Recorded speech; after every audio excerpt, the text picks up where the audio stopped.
সাফটা সাফটা SAFTA সাফটা চুক্তি কত সালে সম্পাদিত হয়?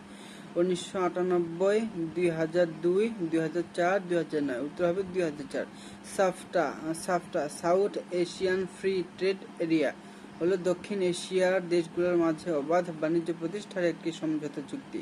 2004 সালের 6 জানুয়ারি সার্কের 12তম সম্মেলনের পাকিস্তানের ইসলামাবাদে এ চুক্তি স্বাক্ষরিত হয় এবং 2006 সালের 1 জুলাই কার্যকর হয়। সার্কভুক্ত 7টি দেশ নিয়ে যাত্রা করলেও 2011 সালে আফগানিস্তানের অন্তর্ভুক্তির ফলে সাফটার বর্তমান সদস্য সংখ্যা 8। কে প্রথম গ্লোবাল ভিলেজ ধারাটির উপস্থাপন করেন? Herbert Marshall McLuhan, Robert Kingsley, Henry G Macmillan, W.G. Perry. উত্তর হবে Herbert Marshall McLuhan.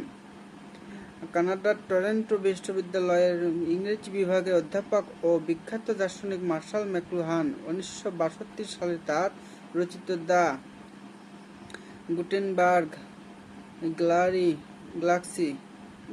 Galaxy, the making of typographic man গ্রন্থে সর্বপ্রথম বিশ্বগ্রামের ধারণা দেন। তিনি the museum is the message এ বিশ্বগ্রাম বা গ্লোবাল ভিলেজ এর উদ্ভাবক বা প্রবক্তা হিসেবে বিশ্বে পরিচিত। তিনি ওয়ার্ল্ড ওয়াইড ওয়েব বিশ্বগ্রাম ধারণাটি ইন্টারনেট আবিষ্কারের প্রায় 30 বছর আগেই দিয়েছিলেন।